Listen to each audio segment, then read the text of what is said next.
안녕하세요. 다양한 대중문화 콘텐츠를 리뷰하는 남자 머빈입니다. 이번 영상에서 리뷰할 작품은 2025년 11월 7일 공개 애플 TV 플러스 오리지널 미국 드라마 플루리부스 행복의 시대입니다. 시즌 1이 9부작으로 공개될 예정이고 11월 7일에 1화와 2화가 공개되었습니다. 매주 금요일마다 에피소드 하나씩 해서 12월에 시즌 1 완결 예정입니다. 시즌 2도 제작 예정인 것 같습니다. 제가 원래 드라마는 어지간해서는 전체 에피소드가 다 공개된 후에 리뷰를 하는데 이 드라마는 매우 특별하다고 생각을 해서 2화까지 보고 리뷰를 올리게 되었습니다. 12월 말에 시즌 1 전체 에피소드가 모두 공개되면 완결 리뷰를 다시 올릴 계획입니다. 해외 평점 사이트를 보면 평이 엄청 좋습니다. 엑스파일, 브레이킹 배드, 베터콜 사울로 유명한 빈스 길리건이 만든 작품이라서 공개 전부터 많은 기대와 관심을 모았습니다. 공개 후에는 기대를 충족시킨 작품으로 나왔다는 반응이고요. 저도 2화까지 본 감상은 이 드라마 진짜 미쳤다. 너무 흥미진진하더라고요. 제가 좋아하는 아포칼립스 장르인데 아포칼립스 장르에서 워낙에 수많은 작품들이 있었고 이제 더 이상 새롭다는 느낌의 아이디어는 나오기 힘들 거라고 생각했거든요. 이 플루리부스라는 작품에서 가장 마음에 들었던 건 새롭다라는 느낌. 아포칼립스 상황의 설정 자체도 새롭고 내용 전개를 예측할 수가 없어요. 2화까지 봤고 앞으로 시즌 1에 7화 분량이 더 남았는데 내용을 예측을 해보면 정말 무궁무진한 가능성이 그려집니다. 다만 이런 신선한 느낌이 이 드라마의 핵심이기 때문에 시즌 2, 시즌 3 길게 진행되다 보면 어느 시점부터 신선한 느낌이 없어질 것 같은 불안감이 있거든요. 끝까지 신선한 느낌 유지하면서 너무 길게 끌지 않고 끝냈으면 좋겠네요. 2화까지 내용 요약해 드리겠습니다. 드라마가 시작하면 D-Day 카운트 숫자가 나와요. 439일 전. 뭐 딱 봐도 인류 멸망 439일 전이라는 의미인 걸 알겠더라고요. 우주 관측소에서 외계에서 온 신호를 수신합니다. 무려 600광년 떨어진 외계에서 온 신호. 이 신호의 주파수가 4개로 나눠져 있다고 하더라고요. 처음에는 사진법 암호인가 해서 풀어보려고 했는데 도무지 풀리지가 않아. 알고 보니 이게 암호가 아니고 RNA 염기 서열 레시피라고 합니다. 그게 뭔데 싶더가. 저도 몰라요. 아무튼 그렇대요. 그래서 이 레시피로 RNA를 만들 수 있나봐. 그래서 연구소에서 이걸 만들어요. 생물보다는 바이러스 형태에 가까운 무언가. 그냥 바이러스라고 치죠. 이거를 미국 육군 연구소에서 만들더라고요. 뭔지는 몰라도 바이러스 종류인 것 같으니까 병기로 활용할 여지도 생각하고 육군 연구소에서 하는 거겠죠. 아무튼 만들었어. 그래서 동물들한테 실험을 하는데 아무 일도 없는 거예요. 몇 달 동안 동물 실험 계속 하는데 성과가 없어. 그러던 어느 날 D-Day 카운트 29일 남아있는 시점에 일이 벌어집니다. 실험동물 중에서 쥐 한 마리가 미동도 없이 쭉 뻗어 있는 걸 보고 죽었는지 확인하려고 꺼내보거든요. 심장 박동을 확인하려고 끼고 있던 두꺼운 장갑을 벗어요. 아니 이런 위험한 실험을 이렇게 허술하게 한다고? 아무튼 얇은 장갑만 낀 상태로 심장 박동을 확인해 보니까 심장이 뛰고 있어. 그런데 갑자기 쥐가 움직이더니 손가락을 깨물죠. 장갑이 찢겨가지고 결국 손가락에 상처가 나고 첫 번째 감염자가 이렇게 발생합니다. 감염이 되면 잠시 동안 의식불명이 되며 경련을 일으켜요. 그러다가 딱 정신이 돌아오는데 이미 다른 존재가 되어 있는 거죠. 이 존재는 일단 지구상의 모든 인간에게 바이러스를 퍼뜨린다 라는 목적으로만 행동하게 되거든요. 그런데 좀비처럼 무지성으로 막 공격하는 게 아니라 평범한 인간처럼 행동하면서 기회를 봐서 전염시키는 거죠. 전파 경로는 타액 접촉입니다. 가장 간단한 방법은 냅다 입술 박치기, 그리고 음식에 침을 묻히거나 하는 방법. 과연 이런 전파 방법으로 인류 멸망이 가능한가 라는 의문이 들긴 하거든요. 그런데 감염자들이 정상적인 지성을 유지하면서 정체를 감추고 최대한 효과적인 방법으로 전파를 해나가는 방식이니까 실제로 이런 일이 벌어진다면 답이 없을 것 같긴 합니다. 육군 연구소에서 시작되었고 군대부터 장악을 해나가는 식으로 진행이 되었거든요. 그 자세한 과정은 안 나와요. 그게 좀 아쉽습니다. 나중에 언급만 되는데 한 번 위기가 있긴 했었대요. 미군이 이 감염자들의 존재를 알게 되어서 대책을 세우려고 하는 상황이었는데 이 감염자들이 최대한 빨리 장악한 게 공군이었거든요. 비행기를 띄워서 감염자들의 타액이 섞인 액체를 광범위하게 하늘에 다 뿌린 거예요. 그러니까 사실상 모든 대기에 이 바이러스가 다 뿌려진 셈이죠. 다른 나라에도 그런 식으로 뿌릴 수 있을 거고요. 각 나라의 대처에 따라서 비행기가 격추될 수도 있겠지만 미군 비행기 상대로 그런 신속 과감한 대응을 하기가 쉽지 않을 테고 격추되더라도 그 전에 뿌리면 끝나는 거니까. 아무튼 인류 멸망의 상황은 D-Day 29일 전에 첫 감염자가 나온 후 연구소가 장악되는 상황까지만 나오고 그 후 중간 과정은 생략, 바로 D-Day 당일로 건너뛰어서 D-Day 카운트 3시간 남은 시점, 그 시점부터 본격적인 상황 전개를 보여줍니다. 아직까지는 무슨 일이 벌어지고 있는지 아무도 모르는 평범한 일상. 이 작품의 주인공이 등장합니다. 레아 시온이 연기한 주인공 캐럴 스터카. 캐럴은 작가입니다. 순문학 쪽이 아니고 소비문학 쪽. 무슨 해적 컨셉의 판타지 액션 로맨스 소설이고 해리포터처럼 시리즈가 계속 나오면서 꽤 인기 있고 돈도 잘 버는 작가인 것 같습니다. 헬렌이라는 여자 매니저와 늘 붙어 다니거든요. 두 사람은 동성 연인입니다. 캐럴의 신간이 나와서 여기저기 사인회도 하고 프로모션으로 돌아다니는 중이고요. 일정 끝나고 밤에 둘이 술집에서 술 한잔 하다가 담배 피우러 잠깐 나왔을 때 일이 벌어집니다. 하늘을 보니까 비행기 여러 대가 지나가고 있는 모습이 보입니다. 뭔가 비행기 구름 같은 게 여러 줄로 하늘을 덮고 있고요. 잠시 뒤 캐럴을 제외한 모든 인간들이 의식을 잃고 쓰러져 경련을 일으킵니다. 그러니까 나는 전설이다 멘치로 주인공은 면역인 거예요. 아무튼 캐럴은 헬렌을 구하려고 차에 태워서 병원에 가는데 병원에도 모든 사람들이 다 같은 상태. 그런데 시간이 좀 지난 뒤에 갑자기 모든 사람들이 정신을 차리더니 다 같이 일사불란하게 어떤 행동들을 하기 시작합니다. 나중에 밝혀지는 사실인데 전 세계에 감염을 퍼뜨리는 과정에서 많은 사람이 죽었습니다. 자동차 운전하다가 갑자기 의식 잃고 사고가 나서 죽거나 그런 경우가 가장 흔할 테고, 그리고 원인 불명의 죽음들도 있는 것 같거든요. 캐럴의 연인인 헬렌도 결국 의식이 돌아오지 않은 채로 죽었어요. 헬렌이 의식을 잃었을 때 그대로 뒤로 넘어가면서 쿵 쓰러지거든요. 그때 뒤통수에 충격받은 게 회복이 안 되어서 죽은 걸 수도 있고요. 아니면 뭔가 이 바이러스 같은 게 잘 안 받는 사람도 있는 건지, 주인공 같은 면역자가 있다면 감염되자마자 죽어버리는 사람도 있을 수 있죠. 이와까지 내용에서는 정확한 사실은 안 나옵니다. 아무튼 그래서 많이 죽었습니다. 전 세계에서 8억 명 정도가 죽었어요. 그래서 의식이 돌아온 사람들이 가장 먼저 뭘 하냐면 여기저기 사고가 나서 막 불길이 치솟고 있고 시체들도 많아. 이거를 수습하는 일을 하는 거예요. 시체들을 어딘가로 싣고 가던데 보통 인간들의 방식대로 외장을 하거나 화장을 하거나 그럴 수도 있지만 그 시체를 가지고 뭔가 비밀스러운 일을 벌일 수도 있죠. 사람들이 헬렌의 시체도 들고 가려고 하는 거예요. 캐럴이 하지 말라고 막으니까 사람들이 다 물러나요. 캐럴은 헬렌의 시체를 차에 싣고 자기 집으로 돌아갑니다. 집에서 TV를 켜니까 모든 채널이 다 안 나오는데 딱 하나 나오는 채널이 있어. 백악관 기자회견실에 어떤 양복 입은 남자가 가만히 서 있는 거예요. 밑에 자막으로 캐럴 이 번호로 전화주세요 라고 전화번호가 나와 있는 거야. 전화를 걸어요. 그래서 TV에 나와 있는 그 남자와 대화를 하게 되죠. 저는 이 남자가 대통령인 줄 알았는데 대통령은 죽었다고 하고요. 자기는 농무부 차관이래요. 그냥 근처에 있던 양복 입은 관료 아무나 대충 세운 거야. 누구랑 대화를 하든 다 같은 말을 할 거니까 그냥 모양새만 그럴듯한 인간으로 대화를 하는 거죠. 당연히 주어는 위라고 하겠죠. 모든 인간이 다 정신을 공유하게 된 상태. 캐럴에 대해서도 잘 알아요. 캐럴은 면역이라서 정신이 공유되지 않지만 캐럴을 아는 사람들이 있으니까. 특히 캐럴의 연인 헬렌, 그렇게 죽어버린 사람들도 어쨌든 공유는 다 된 거예요. 캐럴은 작가답게 바로 핵심을 파고듭니다. 당신들은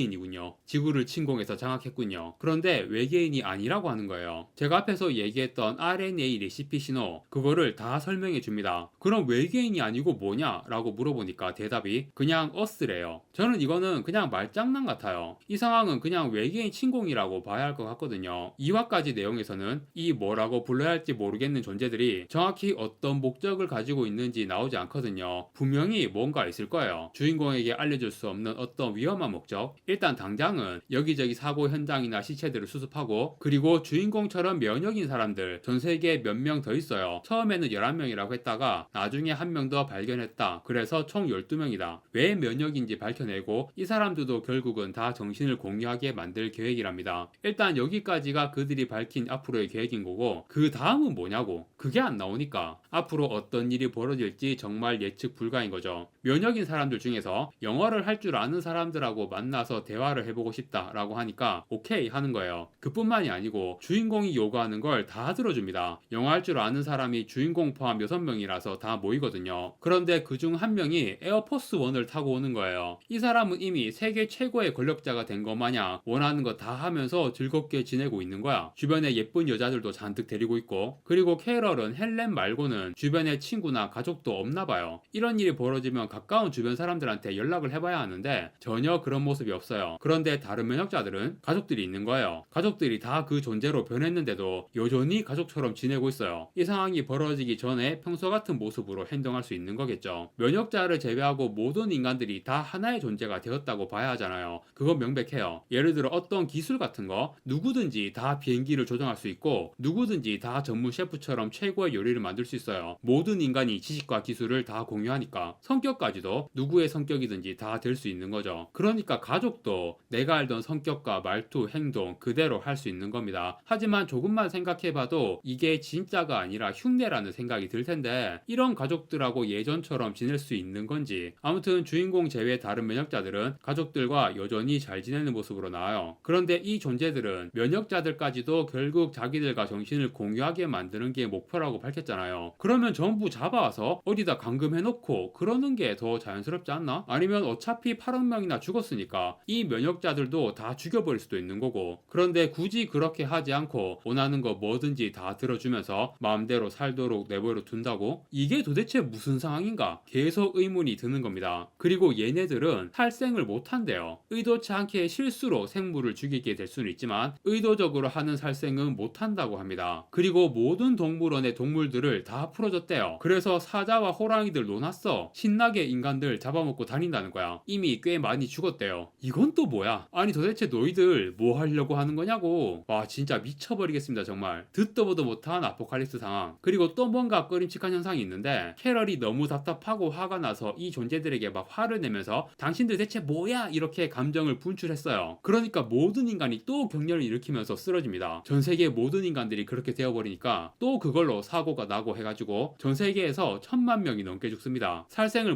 못한다라든가 그들에게 화를 내면 이런 일이 벌어진다. 너무 독특한 설정들이 계속 나와가지고 앞으로 무슨 일이 벌어질지 그들은 어떤 존재이고 목적이 무엇인지 전혀 예측을 못하겠는 거죠. 캐럴이 레즈비언이기 때문에 완전 캐럴의 취향 저격인 여성을 저 멀리 중동에서 직접 비행기 조종해 미국까지 날아오게 해서 스타일링도 캐럴 취향으로 딱 해가지고 바로 옆에 대기시키거든요. 조시아라는 이름인데 앞으로 캐럴과 조시아의 관계를 중심으로 스토리가 진행될 것 같습니다. 뭐 작품의 기본 설정만 봐도 느껴지지만 다양한 주제의식과 메타포를 담아내는 내용이에요. 개인 혹은 공동체의 정체성, 공동체의 선 혹은 행복이란 무엇인가 그 외에 다양한 주제의식들을 탐구하는 작품이 될 것 같습니다. 1화, 2화가 굉장히 신선하고 재밌었는데 시즌 1 남은 에피소드에서도 계속 이 정도의 신선함과 재미를 유지한다면 정말 역대급 드라마가 될 것 같습니다. 12월 말에 시즌 1 모든 에피소드가 공개되면 이 드라마 시즌 1 완결 리뷰를 올리겠습니다. 플루리부스 행복의 시대 1화, 2화의 리뷰는 여기까지 하고 마무리하겠습니다. 구독과 좋아요 부탁드립니다. 시청해주셔서 감사합니다.